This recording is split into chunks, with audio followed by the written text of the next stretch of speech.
So what's up, my family? I'm about to tell you a quick story about the lesson I learned from getting fired by my first job. All right, so to start off the story, I was working as an assistant for this company that focused on senior citizens. Now, my job was just to do social media stuff, Twitter, Facebook, Instagram, all that type of stuff. At that point, I should have knew something was weird, because how many of y'all grandmas is actually on Twitter? How many of them is actually retweeting black Twitter stuff? Not that many. I know my grandma not. But it was an opportunity, so I took it. Everything was going smooth. I had my own office. I was making the hours I wanted, getting the pay that I wanted. Man, it was cool. It was good. It was something that I was looking forward to. I was happy to go to work a couple of days. Fast forwarding a couple of months down the line, I'm working. It's time for my performance review. Now with a performance review, they just look at what you did before, and then they'll give you a pay raise or a change of pay, however that stuff works, they'll handle it then. So I knew my performance review was coming up, so I was making sure I'm killing it. Like, projects was getting done early. I was coming in even earlier. I was working so hard, like a single mama who a dental assistant in the daytime and a stripper at night, and got taking care of a son back at home. Now I think about it, all the strippers I know, they only have sons. I never met a stripper with a daughter. If there are any strippers with a daughter, tag their names below. I have a theory that strippers only produce sons, and their sons end up looking like their baby daddies. Haircut, earrings, dress, and all. I mean, a little version of who cheated on them. So nevertheless, come back to the story. Back to the story. I'm working hard. So I know how much I'm worth. I know how much I want to get paid. I know how much everybody else is getting paid. So I'm ready for this negotiation. I was so prepared that the night of, I was practicing my lines. I literally was standing in front of a mirror telling them, I'm looking to get $18 an hour. I see that I worked this long. I've done this. I have done that. Looking at the industry average is this. So I'm solid that I'm going to go $18 an hour, and I also want to do salary. I was so freaking prepared. Stupid. Wasted my whole time. I could have been playing 2K, getting my guy up to a 90, being the best, living my best life. So the day of my performance review, I wake up earlier than normal. I'm going to the shower, I'm washing up harder than before, because I think in my head, I'm about to have this promotion. So I need to make sure I'm clean. So I'm washing up even harder. And guys, you know when we wash the chest, the face, the neck, underarms, probably the stomach, and then your private parts. But after that, you get out. Sometimes you can get out the shower and you probably still ashy down there. Don't lie. So this morning though, I was washing my knees. I washed my knees, my ankle, and my feet. And I felt like a whole new person. Like, it's something I ain't never done before. Now don't talk about me, talk about I'm dirty. That's not the point of the story. You forget that part and come back to the actual point of the story. So the point of the story was I was prepared. I was ready to go.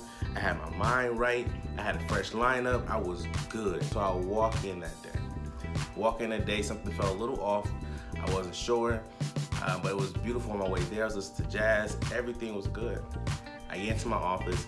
I started working, but the whole time I'm looking at my calendar, and the calendar says at 4:30 it's a meeting. All right, 4:30. Counting down the hours. I'm doing everything that I can, remembering stuff that I was supposed to get done that I probably forgot to get done. So now it's 4:30. So I get my notes together, get my little sticky notes, say a quick prayer, and then I get up and I go into the HR department, talking behind the door. When I open the door, the talking stopped completely. So we sitting there looking at each other like,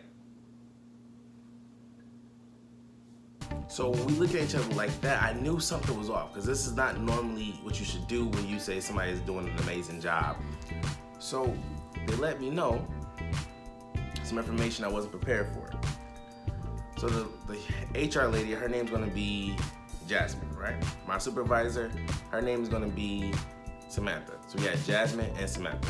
So Jasmine said, we went to have this meeting because we wanted to talk about your performance. And my dumb self is like, yeah, okay, yeah. Well, whenever I'm prepared whenever you guys are ready. So Jasmine says, well, based on your performance, we have like a scale, you know, it's like out of 100, 85 is what you need to get a promotion. 60, 75 is like what you need to stay here, and 65 and below, we let you go. I said, oh, okay, well, thank you for letting me know that. So then she says, so you failed into the 63 category. It was like 63. So she said, we have to let you go. And after that, I let him have it. So y'all gonna do this to me? To me though? After all the time I done spent with y'all. After all the months of me putting my heart on. To me though. To me, are you serious? After I done came in every morning, stayed every night, did everything I could, you gonna do this to me? To me? When that toilet paper was full, who you think did that? Huh? It wasn't John. No, John likes to use the little last bit of it. It wasn't Eric. Eric wasn't doing it. It was me. I'm the one who went back in the stock room and put the toilet paper next to the toilet because I'm not about to put that on for nobody else. It was me. When you need them emails sent, who pressed enter? It was me. I got a family back at home that I gotta feed now. I don't know how I'm gonna do it.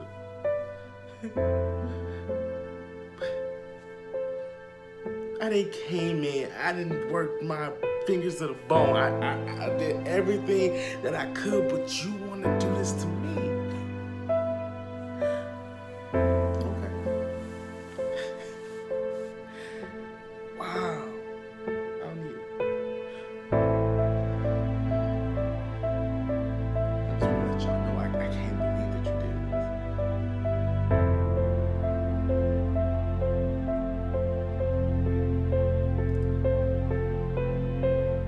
Y'all be without me.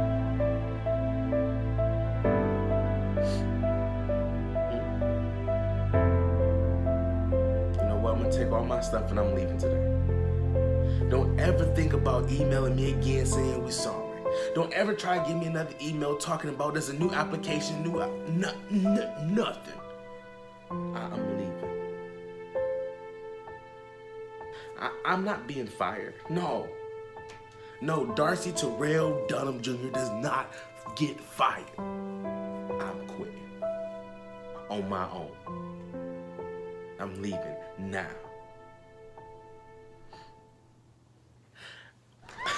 Thank you so much. I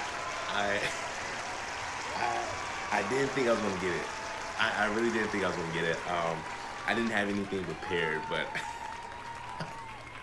thank you. First, I want to thank my mom, because without her, I literally won't be here.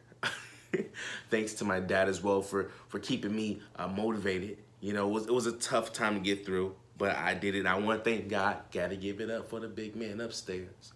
I just want to say thank you to him. But this really means a lot to me. Thank you so much. All right. Look, I lied. None of that stuff happened. I did get fired, but I still use my white voice. I let them know that what they did was wrong. I told them how it was wrong, but they told me that I was wrong. And then I said, all right, cool. You made your decision. I wish you guys the best, but you did make the right one. So I didn't slam anything. I didn't put anything down. Actually, what I did was clean up my area. I did clean out my office, and I left it pretty nicely. But that's what I wanted to do, and I wish I did it. But this is what I really did. But the meaning of the story, really quick, that taught me to always watch my back, no matter what. to make sure I cover my own self, because nobody else will really do it for you. But it was a good thing because it played out really well at the end. And next week, I'll tell you the story about how that played out. So thank y'all for listening to the story. I hope you learned something from it. I hope you liked it. Make sure you like and you subscribe. And I'm gonna tell you the second part of the story about me finding the next job. Now that one's way more interesting, and I wasted a lot more time with that. So hopefully you can learn something from that too. So I'll talk to y'all later.